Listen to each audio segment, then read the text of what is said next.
नमस्कार, मैं हूं अमित पालित। राहुल गांधी अमेरिका में हैं और 2 दिन से लगातार प्रधानमंत्री मोदी पर हमले कर रहे हैं। लेकिन इस वक्त की बड़ी खबर है कि राहुल नहीं बल्कि प्रधानमंत्री नरेंद्र मोदी का अमेरिका दौरा है। प्रधानमंत्री मोदी के अमेरिका दौरे का प्लान फाइनल हो चुका है। 20 जून को प्रधानमंत्री मोदी न्यूयॉर्क में होंगे और 21 जून को न्यूयॉर्क में ही योगा डे के मेगा प्रोग्राम में प्रधानमंत्री शामिल भी होंगे। 22 जून को प्रधानमंत्री नरेंद्र मोदी वॉशिंगटन में राष्ट्रपति बाइडेन से मिलेंगे। अमेरिकी राष्ट्रपति ने प्रधानमंत्री मोदी के सम्मान में रात्रि भोज रखा है, जिसमें शामिल होने के लिए हजारों फोन अभी व्हाइट हाउस में आ चुके हैं। 23 और 24 जून को अमेरिका में कुछ ऐसा होने वाला है जो ऑस्ट्रेलिया वाले शो से भी शानदार होगा। मतलब राहुल गांधी जो अमेरिका में इस वक्त कह रहे हैं, उसका जवाब उन्हें किश्तों में मिलेगा। बॉयकॉट गैंग की काट मोदी ने किस अंदाज में ढूंढ ली है, पूरी डिटेल इस रिपोर्ट में।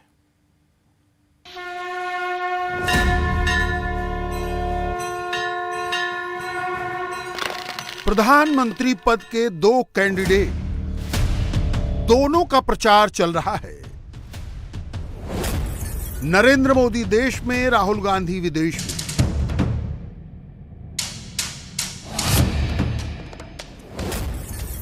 मोदी ने पुष्कर को चुना, राहुल ने अमेरिका को चुना।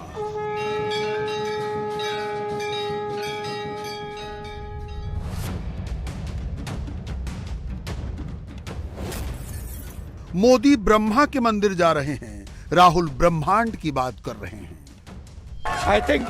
I think if you sat Modi ji down next to God, Modi ji would start explaining to God how the universe works. Right? Yes, and God would get confused that what have I created?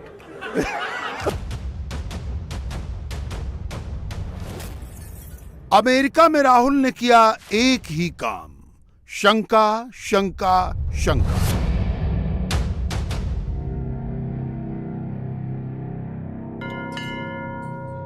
हिंदुओं के तीर्थ गुरु पुष्कर में भगवान ब्रह्मा का एकमात्र मंदिर है।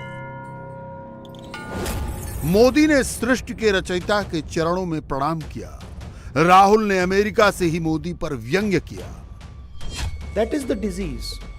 That we have a group of people in India who are absolutely convinced that they know everything. In fact, I think they think maybe they know even more than God. They could sit down with God and have a conversation and explain to him, about what is going on. And of course, our Prime Minister is one such specimen.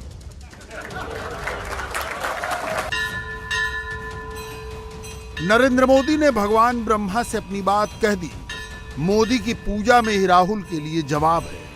Modi बार बार मंदिर क्यों जाते हैं?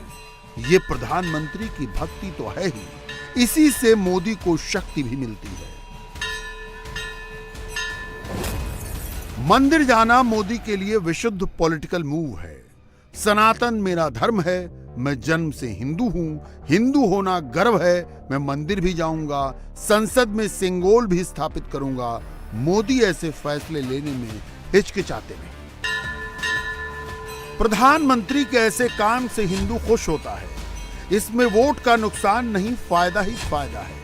इसीलिए मोदी कभी मंदिर जाने से परहेज नहीं करते।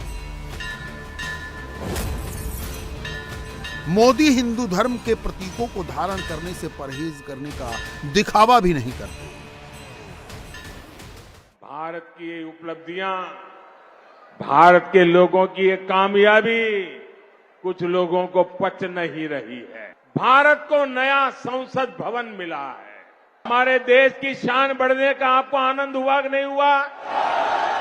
लेकिन कांग्रेस और इसके जैसे कुछ दलों ने इस पर भी राजनीति का कीचड़ उछाला।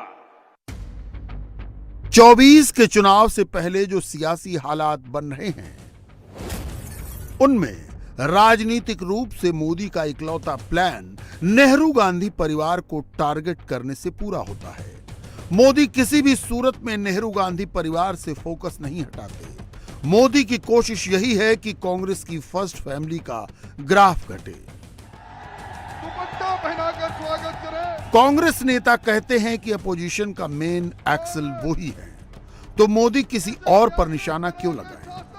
मोदी बार बार दोहराते हैं कि कांग्रेस फैमिली पार्टी है। खरगे पार्टी अध्यक्ष हैं, लेकिन पावर तो परिवार के पास है। की भावना और आकांक्षाओं का अपमान किया है। 60,000 मजदूरों के पसीने को उन्होंने लात मारी है। उनको गुस्सा इस बात का है कि गरीब का बेटा इनके अहंकार से आगे आड़ा कैसे आ रहा है, अड़ा कैसे हुआ है। इनको गुस्सा इस बात का है कि गरीब का बेटा इनकी मनमानी चलने क्यों नहीं दे रहा।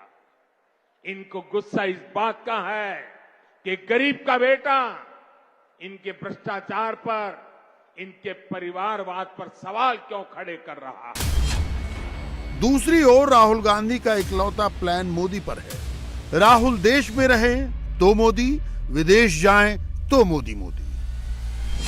Really, this is what is going on. We have a group of people, who understand everything. They can speak to scientists and explain science to them.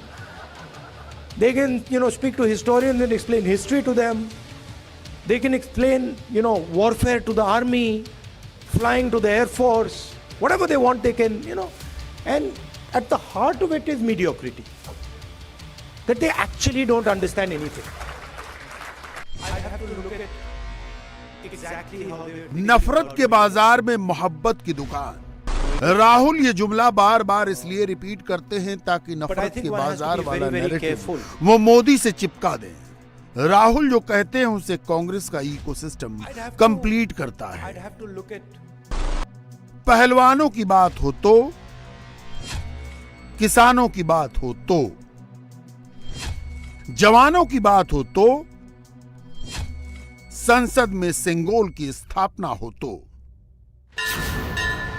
Rahul Gandhi का टारगेट मोदी से हटता नहीं। राहुल का थॉट फाइनली उस थॉट से मिलता है जिसमें कांग्रेस ये घोषणा करती है, मोदी तो तानाशाह है। मगर किस पर क्या चिपकता है, किस पर क्या नहीं चिपकता, यह सिर्फ कहने से तय नहीं होता है। But I think one has to be very, very careful.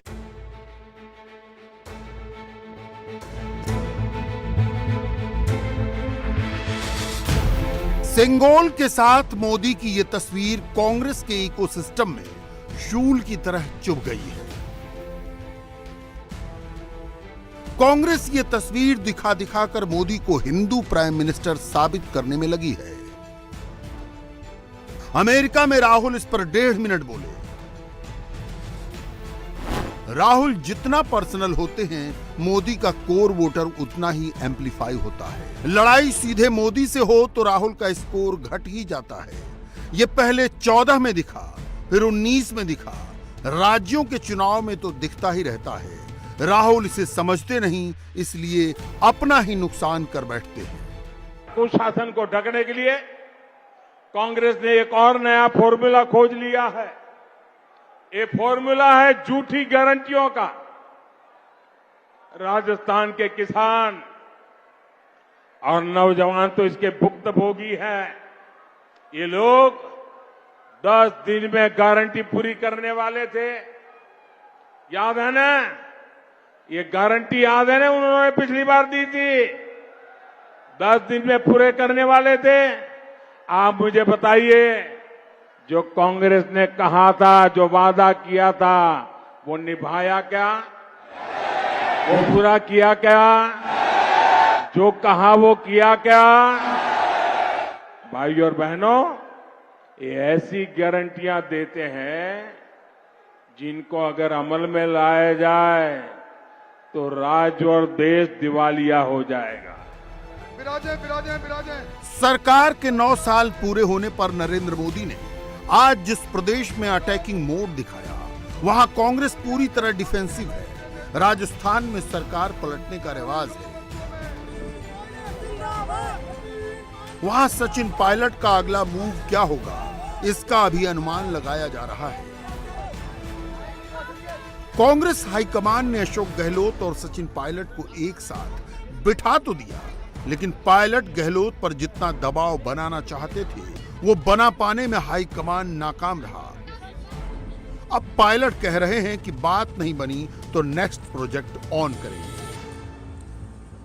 Delhi में सब इस बातों को जानते हैं और मैं दोबारा कहना चाहता हूं कि जो मैंने इश्यूज उठाए थे, खासकर करप्शन के इश्यूज, जो व्यापक भ्रष्टाचार, यहाँ लूट मची थी भाजपा के शासन में, उसके खिलाफ कार्रवाई करनी पड़ेगी। और जो नौजवानों को इंसाफ दिलाने की बात थी, उस पर मैं समझता हूँ किसी प्रकार का समझौता करना संभव नहीं है। और मैं उम्मीद करता हूँ, क्योंकि आज मेरे ख्याल महीने का आखिरी दिन है और मैंने 15 मई को इस बात को कहा था कि सरकार इस पर जल्द कार्रवाई करे, और ये बात सब जानते हैं। तो मैं इंतजार कर रहा हूँ कि परसों हमने दिल्ली में बात की थी और कार्रवाई करने का जो दायित्व है वो कह चुके राज्य सरकार को करना है।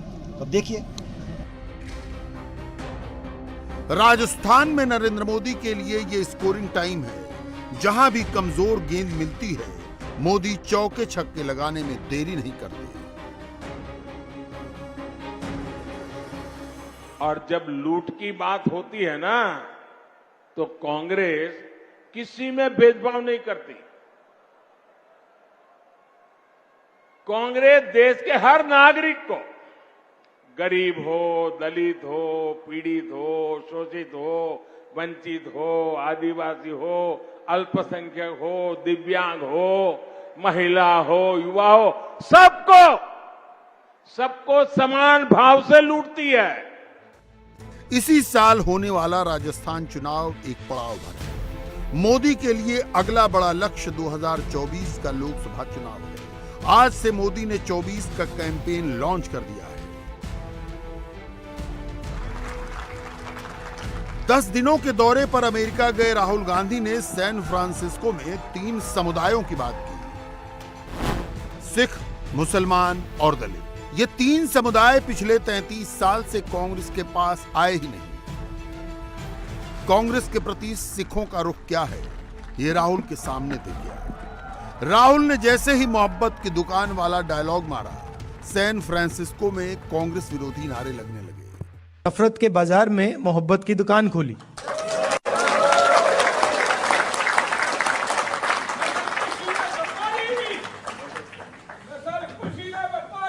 Welcome welcome.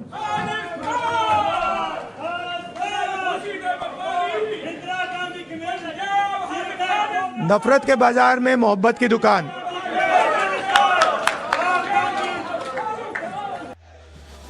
उन्नीस में कांग्रेस ने नफरत की ऐसी आग लगाई थी जो अब तक नहीं बुझी। ये राहुल गांधी नहीं है।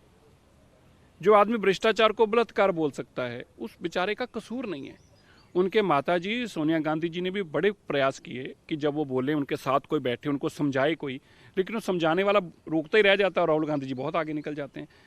इसलिए जो उनका बेसिक कंसेप्ट है कि मैं मोहब्बत की दुकान खोलकर बैठा हूँ, पहले तो उनको यही नहीं पता कि वो नफरत की दुकान है, मोहब्बत नहीं है। और भगवान से मैं प्रार्थना करता हूँ कि ऐसी किसी को भी वो मोहब्बत की दुकान ना दे, क्योंकि अगर ये मोहब्बत की दुकान है जिसने हजारों बेगुनाह के लोगों के कत्लेआम किया हो, जिसने गले में टैल डालकर आग लगाई हो और उन कत्लेआम करने के बाद उसको जस्टिफाई किया हो गांधी परिवार ने, और जस्टिफाई करते ये कहा हो कि जब बड़ा पेड़ गिरता है तो धरती हिलती है, और यहाँ तक ना रुके हों, फिर उन लोगों को जिन्होंने कत्लेआम किया उनको मंत्री, मुख्यमंत्री और उनको Z+ सुरक्षा मुहैया कराई गई हो, ये अगर मोहब्बत की दुकान है तो भाई मैं तो यही कहूँगा ऐसी मोहब्बत की दुकान तो बंद ही रहनी चाहिए।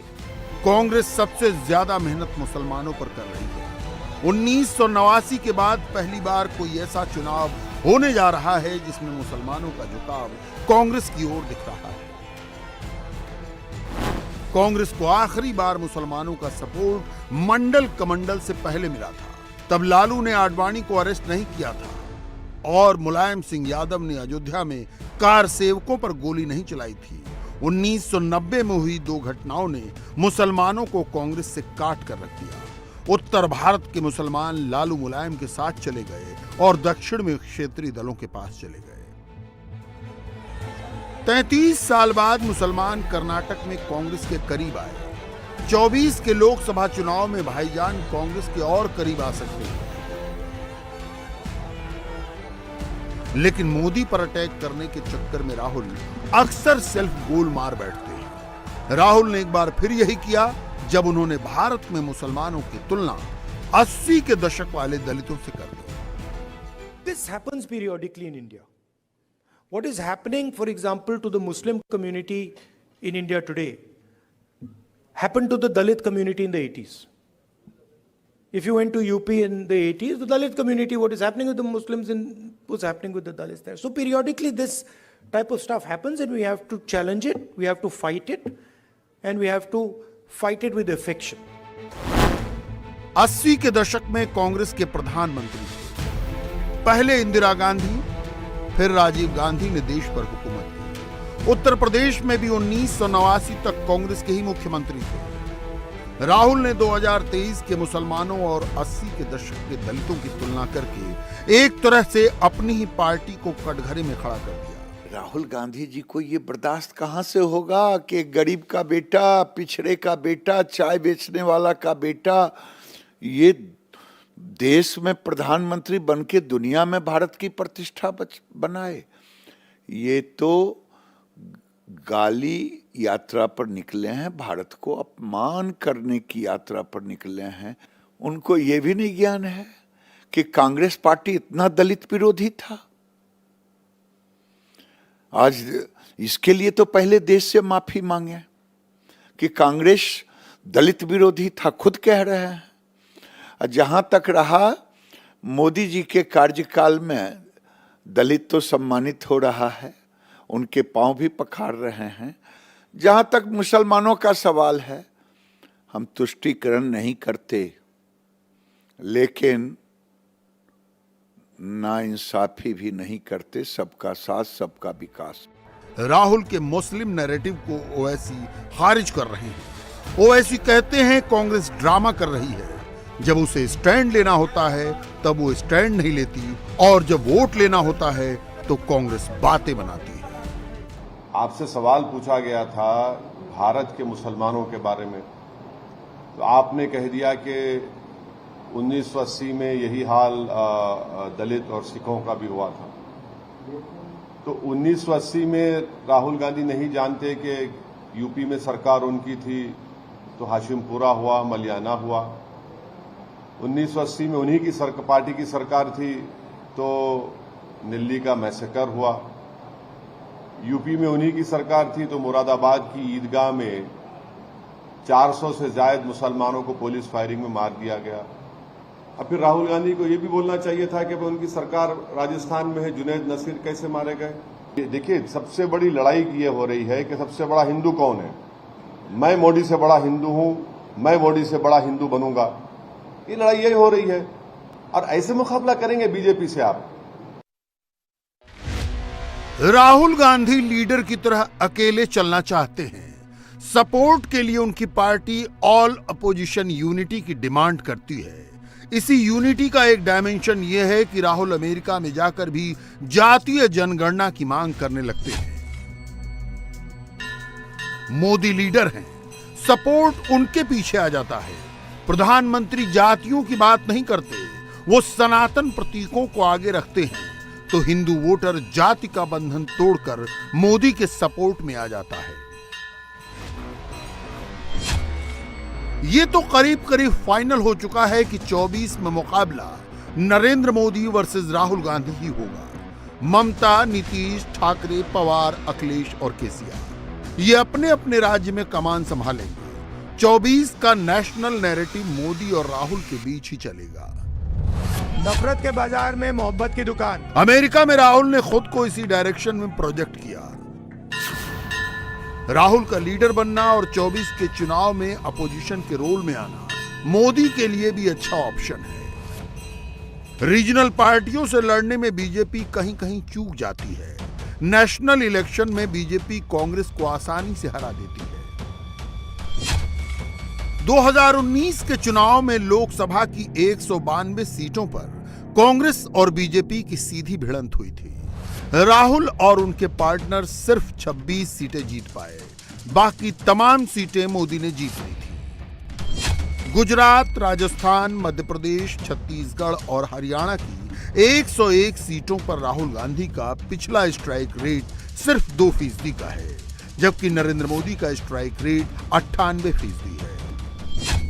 19 की तरह 24 में भी मोदी और राहुल के बीच 1-to-1 हुआ तो मोदी ही जीतेंगे, क्योंकि जहां भी इनकी सीधी टक्कर हुई वहां मोदी की पार्टी 51% से ज्यादा वोट शेयर हासिल करती है। 14 में यही हुआ था, 19 में भी यही हुआ था।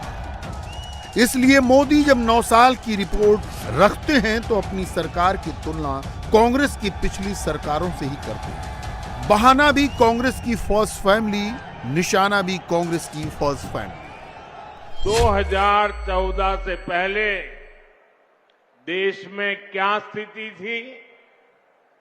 पूरे देश में जनता भ्रष्टाचार के विरुद्ध सड़क पर उतरी हुई थी। बड़े बड़े शहरों में आए दिन आतंकी हमले होते थे।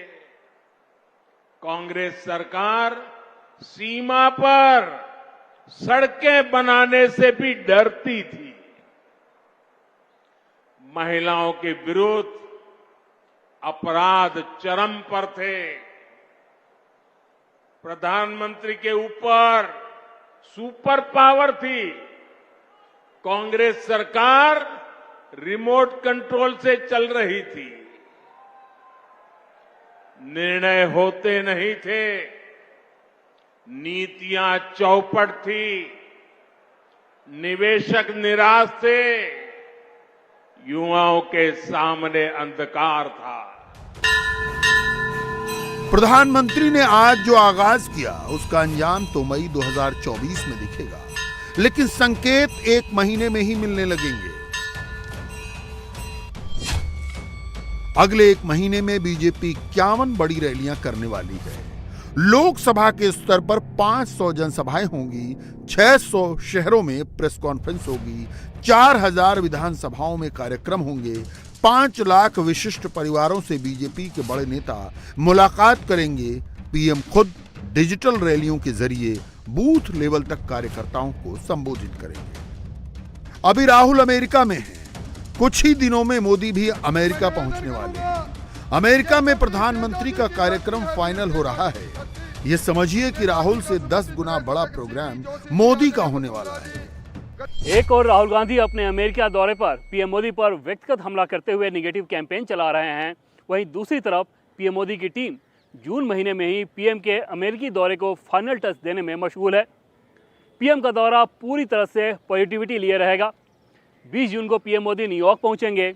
21 जून को विश्व योग दिवस पर संयुक्त राष्ट्र महासभा के मुख्यालय में पीएम मोदी योगा करेंगे, जिसकी ब्रांडिंग उन्होंने खुद की है, सूत्रधार वो खुद रहे हैं। 22 जून को वॉशिंगटन में अमेरिकी राष्ट्रपति जो बाइडेन के साथ पीएम मोदी की द्विपक्षीय बातचीत होगी। 23 और 24 जून को बिजनेस इवेंट भी होगा। साथ ही साथ इंडियन डायस्पोरा का एक बड़ा कार्यक्रम होने वाला है। चाहे स्केल की बात कर लें, विजन की बात कर लें या फिर डिलीवरी की बात कर लें, पीएम मोदी का कार्यक्रम इन सभी पैमानों पर बहुत बड़ा होने वाला है। जहां तक डायस्पोरा के कम्युनिटी इवेंट का सवाल है, उसके लिए बहुत बड़ी भीड़ आने वाली है, क्योंकि पीएम मोदी को सुनने के लिए लोगों को बुलाना नहीं पड़ता है, बल्कि उन्हें मना करना होता है कि अब और जगह नहीं। राहुल गांधी उस पिच पर बैटिंग करने उतरे हैं जो उन्हें अपने लिए सही लगती है। असल में ये मोदी की पिच है, अभी राहुल की बैटिंग है, आगे मोदी बल्ला लेकर उतरने वाले हैं।